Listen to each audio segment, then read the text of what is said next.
A routine traffic investigation is about to turn into a tense DUI encounter where every movement, every answer, and every test matters.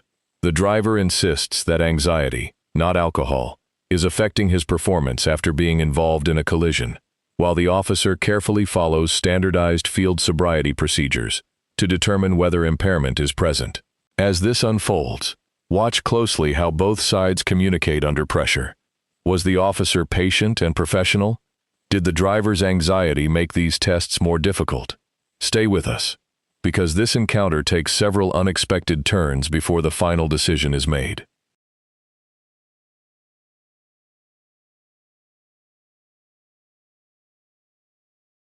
These tests will prove your ability to drive, and if you believe so, that you are able to drive. Okay.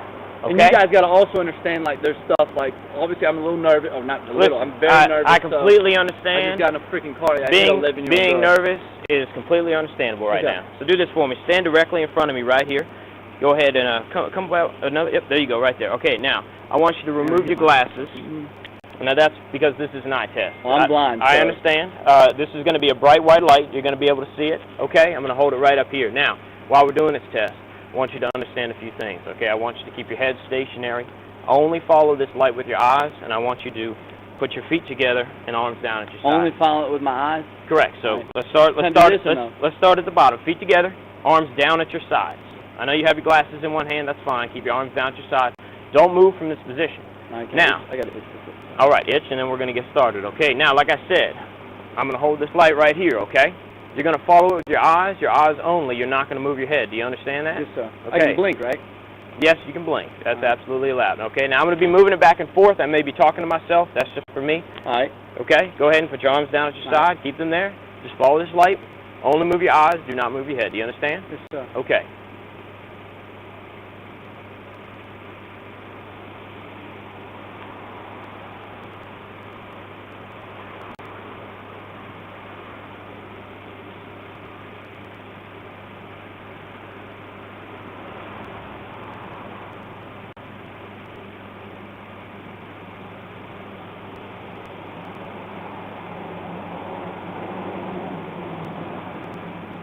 My legs are getting kind of tired. I understand. You're doing great.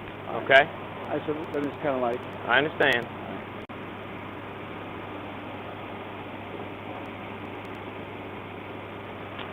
You're doing great, okay? Keep following that.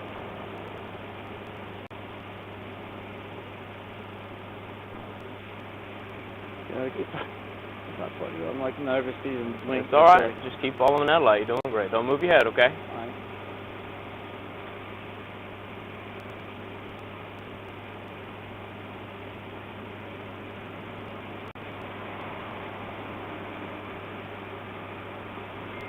My legs are getting...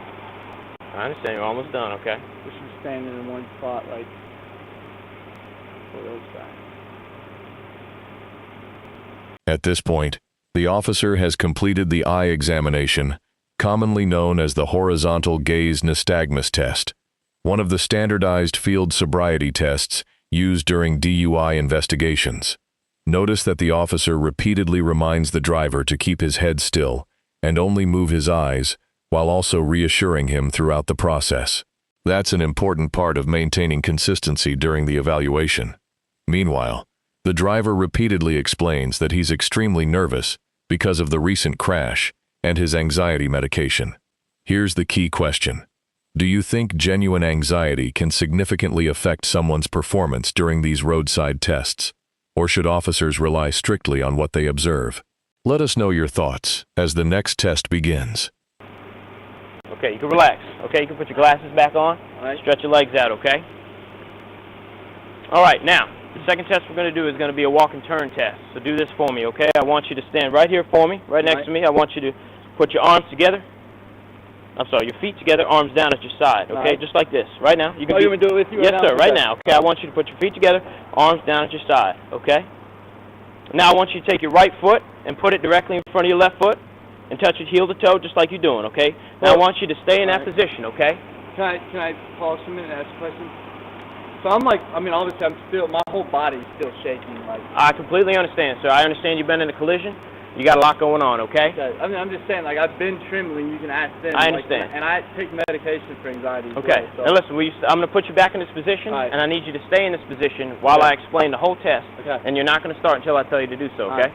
All right, so let's get back in the position, okay? All right. I want you to put your feet together, arms down at your side. And I got a big ass cut on All my right, leg, sir, too, stay with me now. I want you to put your right foot in front of your left foot, heel to toe, just like that. All right. I want you to stay. Keep your arms down at your sides. Stay just like that. I'm going to explain this whole test to you, I can feel and then you're going to myself, start. I understand, sir. Now, here's what you're going to do, okay? Yeah. When I tell you to do so, you're going to take 9 heel-to-toe steps down that line. All right. You're going to turn around in a manner like I show you. All right. You're going to take 9 heel-to-toe steps back. I'm going to show you a few steps. It's going to look like this. You're in this position. It's going to be 1, 2, 3. Yeah. You're going to count all the way to 9. Okay? Right. When you get to 9, you're going to leave your front foot planted. You're going to use Pivot on that foot. you're going to use a series of small steps, All right. and then you're going to take 9 heel-to-toe steps back. All right. Okay? Now, while you're doing that, I want you to keep your arms down at your side. I want you to look at your feet. I want you to count out loud. I want you to turn properly, and don't stop until you've completed the test. All right. Do you have any questions? Can I stretch out real quick and then do it? No, sir. You're in that position. I need you to start, okay? I'm like.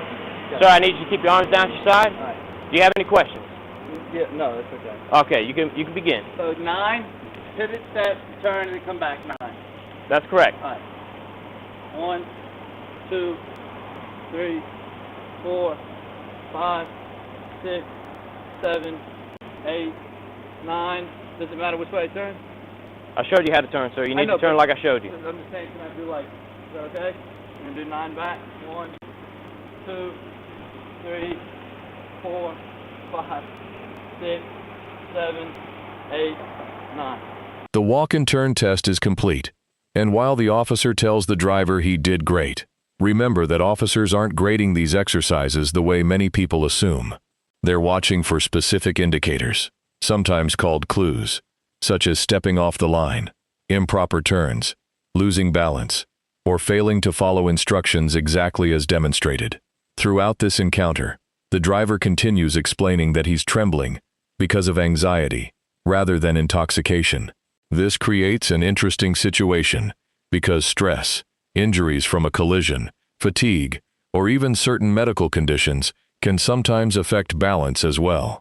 Based on everything you've seen so far, would you expect the officer to continue investigating, or would you already feel confident making a decision? When I can finally like relax a little bit. Okay. All right. You did great. Now, stand right there and face towards me again, okay? All right. Move out this way just a little bit. Okay, now I'm going to show you the third test, okay? All right.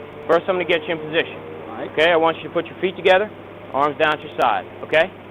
Stay just like that until I tell you to do so. Now, the test that you're going to do is going to be a one-leg stand, okay? All right. Using one leg of your choice, you're going to raise it approximately 6 inches off the ground. You're going to keep the foot flat. All right. You're going to point the toe out. All right. You're going to keep your legs straight. You're going to keep your arms down at your side, Yes, sir. okay? You're going to look at your toe, and you're going to count out loud, okay? What count to what? Just You're count. going to count 1 to 30, okay? 1, 2, 3, 4. 1,001, 5. Oh, you 1,002, 1,003, all the way to 30, okay? But you're not going to begin until I tell you to do so, okay? 1,003. Now I need you to keep your arms down at your side. All right. Keep those legs straight. All right. All right, so you were in position. I need you to stop stretching out for me, okay? Stop stretching. Yes, sir. I put you in position. You got to hang with me, okay? I mean, you got. Okay, now I'm going to review for you real quick, okay?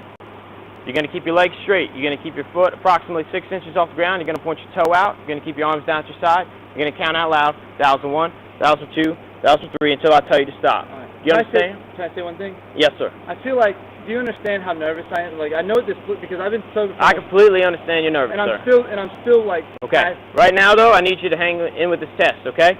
You have to make me. All right, you may begin.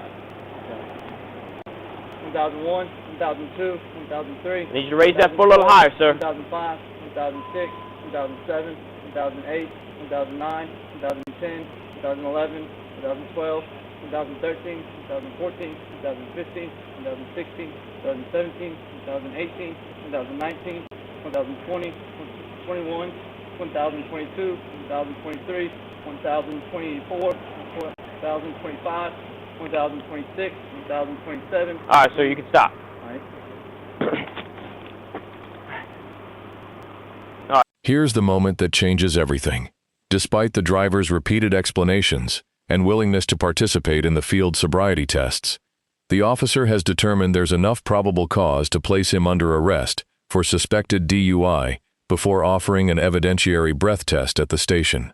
It's important to understand that roadside field sobriety tests help officers build probable cause, while the official breath test is typically used later to measure alcohol concentration as evidence. You can hear the driver's confusion as he believes passing the roadside tests should end the investigation. From your perspective, do you think the officer had sufficient justification based on everything observed up to this point, or would you have handled the situation differently? We're going to walk over in front of my car here real quick, okay? Alright. Okay, I need you to put your hands behind your back for me. Is that, what times do you mind getting arrested for? Right now, I'm placing you on arrest for the suspicion of DUI. However, there's one more test that you'll be willing to, if you want to, you'll be willing to perform. It's going to be a data master test, okay? Just relax me real quick. Hold on, because I'm going to read you your rights, okay? I want to make sure you understand them. So, I do have a question. I'm trying to understand what part of the field sobriety test I didn't pass. Right now, I cannot explain every single one to you, sir, okay?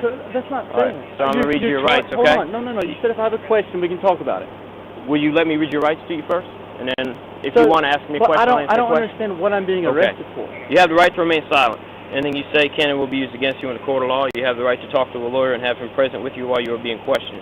If you cannot afford to hire a lawyer, one will be appointed to represent you before any questioning if you wish. You can decide at any time to exercise these rights and not answer any questions or make any statements. Do you understand? Yes, sir. Okay.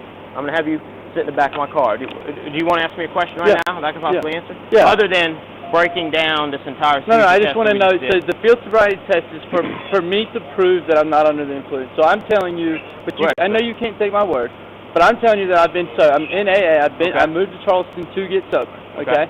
So I know I just passed the field sobriety test with what was I told you about being nervous. So now, there's going to be one more test. If you're willing to comply with it, it will be a breathalyzer data master test. And it will be another opportunity for you to show your level or not level of intoxication. Okay, so if I pass it, then am I still under arrest? We're going to handle that later, okay? It's No, your no, no, decision. There's a form I have to read you. So let me put you in the back of my car, okay? We kind of have to work through this one thing at a time, okay? Because if it's I don't mind taking a breathalyzer right now and proving that I think I just passed the field sobriety test in 3 ways. Just have a seat for me, okay? This encounter highlights just how complicated DUI investigations can become, especially when anxiety, recent trauma, and physical stress may resemble signs of impairment. Throughout the stop, the officer remained methodical by explaining each standardized field sobriety test, giving multiple instructions, and ultimately deciding there was enough evidence to make an arrest before requesting an official breath test. On the other hand, the driver consistently maintained that his nervousness, not alcohol, was affecting his performance, and repeatedly tried to explain his condition. Cases like this remind us why both careful police procedure and objective evidence are so important when determining impairment. What do you think? Did the officer make the right call based on what you've seen, or do you believe the driver's anxiety deserved greater consideration? If you found this breakdown as intense as we did, hit that like button, share your thoughts in the comments, and don't forget to subscribe for more real-life body cam breakdowns.